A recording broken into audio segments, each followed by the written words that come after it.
Here are the correlation coefficients from that example and the equation of the least squares line. Here. Okay, so here, the least squares criterion, the sum of the squares of the vertical distances from the data points xy to the line is made as small as possible, and we'll call that line that minimizes this value, the sum of the squared distances, we'll call that the least squares line. Sometimes it's just called like the linear regression line. Also, I've heard line of best fit. That's another name for this one. There are computational formulas for both the slope and the intercept, and they're in the book if you want to look at them. I'm never going to have you use the computational formulas to actually calculate them. Instead, just use that linear regression Excel file. Make sure you have the data in there and it calculates these things for us. Once we have that least squares line, though, we can use it to make predictions of values for either the explanatory or the response variable. Typically, you're looking for predictions for the response variable.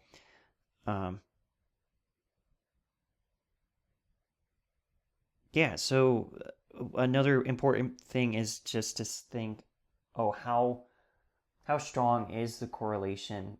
Because the stronger the correlation, the better the prediction will be. The weaker the correlation, the worse the prediction will be. Now, another thing to consider is whether you're interpolating or extrapolating. In general, interpolating is good and extrapolating is bad. Interpolating is when you take values that are between other values that you have, so things that are between the x coordinates that you have, and then extrapolation are beyond the x values that you have. Extrapolation may produce unrealistic forecasts, very true. Sometimes it's obvious, like you'll make a prediction, you get a negative value, and the quantity just can't be negative. Other times it's not quite as obvious, but in general, you don't want to extrapolate. Even though in some cases you may want to extrapolate, you should try to actively avoid it.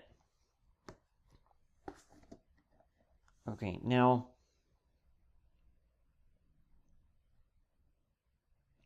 another thing here, and I talked about this before, the residual, that's the distance or the difference between the y value and the predicted value. So that distance, signed distance from the point to the line itself.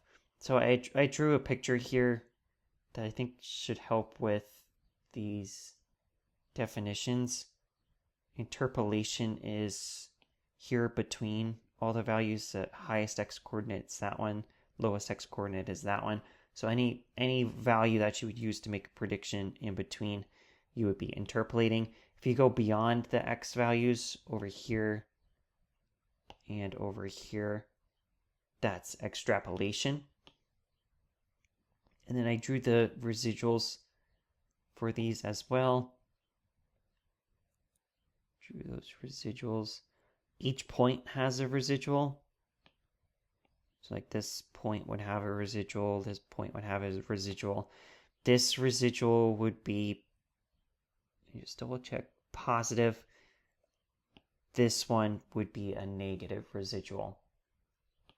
And those residuals, they do show up on the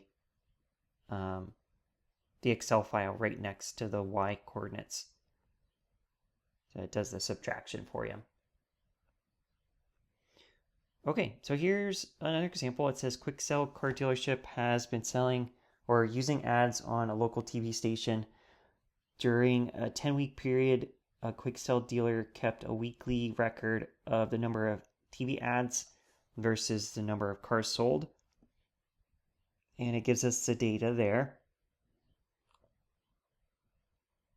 And it's hard to tell, but it looks like as the number of ads are increasing, the number of cars sold is also increasing. And it says use your calculator, which is going to be our Excel file, to get the least squares line of the data and the sample correlation coefficient. And it asks us a few other questions, which we'll come back to.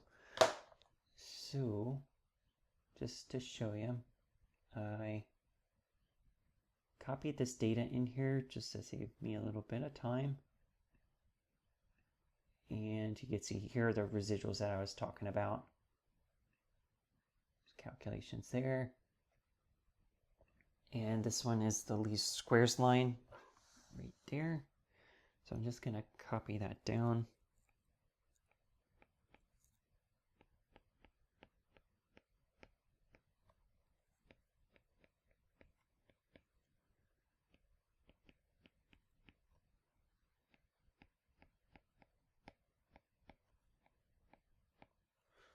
Okay, and then the sample correlation coefficient, that's the R value, which is 0.919206149.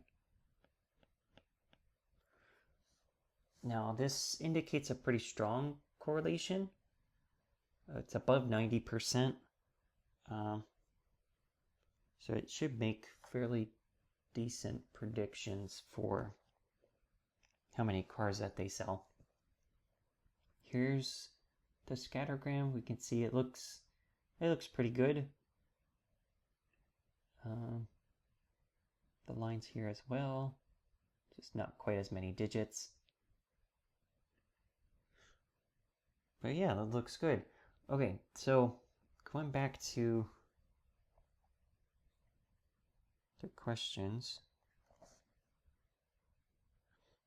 Part B is asking how many cars would you expect if they aired 12 ads per week? And there's a couple different ways to do this. One way is just to use the equation itself. So let me just copy this and paste it. Taking this.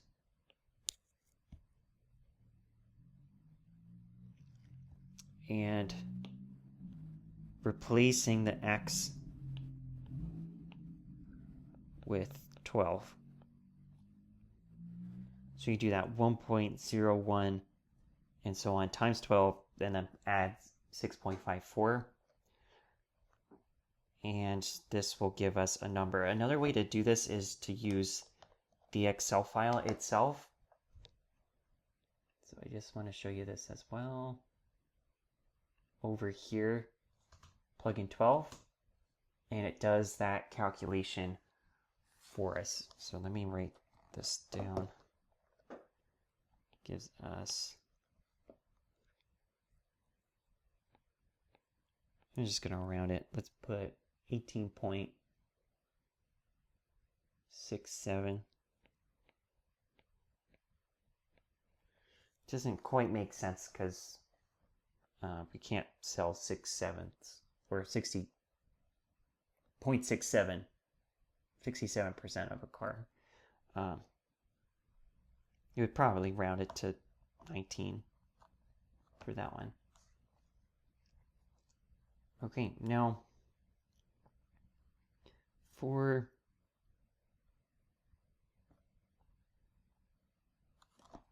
this last question here,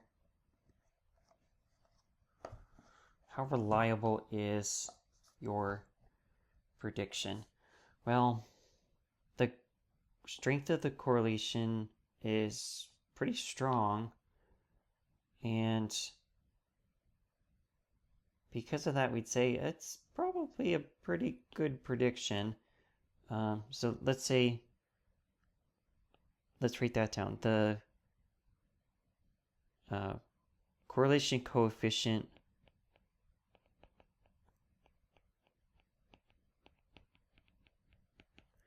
indicates a strong correlation. And I'm going to put here as well, and we're interpolating. So the prediction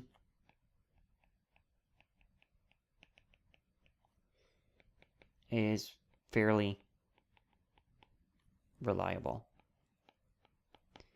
Now, we're not going to get into details about exactly how reliable it is. Very often what you would do in a situation like this is you would construct a confidence interval for the prediction. And then that gives us an actual confidence level for the prediction itself.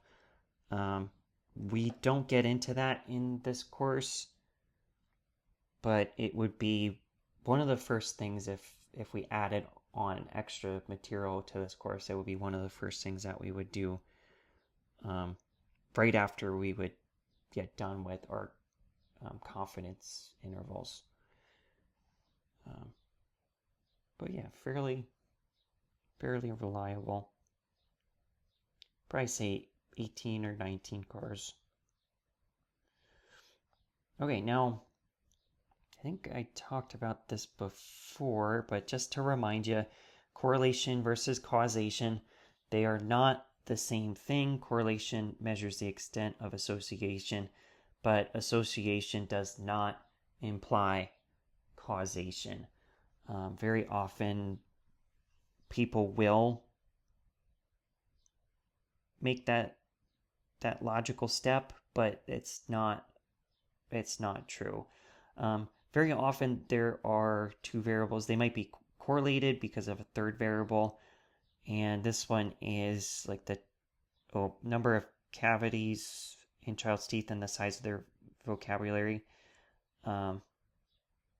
We wouldn't think that the more cavities a child gets, the bigger. It's not causing their vocabulary to increase. There's a third variable, time, their age, that is causing both of those to increase together. Another one here, another example, consumption of hot chocolate is negatively correlated with crime rates. We wouldn't vote for someone like a mayor who would run on the platform of like increasing hot chocolate to decrease crime rates, right? That there's not an actual cause and effect, but there's a third variable that's involved with both of these, the temperature outside. When the temperature goes up, more people are outside and more interactions among people, typically higher crime rates. When the it's hot outside, people don't normally want to drink hot chocolate, so that decreases. So that the temperature outside is having an effect on both of those variables. If you would want to show a cause and effect relationship between two variables, you have to control the variables to make sure that they're not affecting the results. So make sure that there's not that confounding variable that's having an effect on both your explanatory and response variable.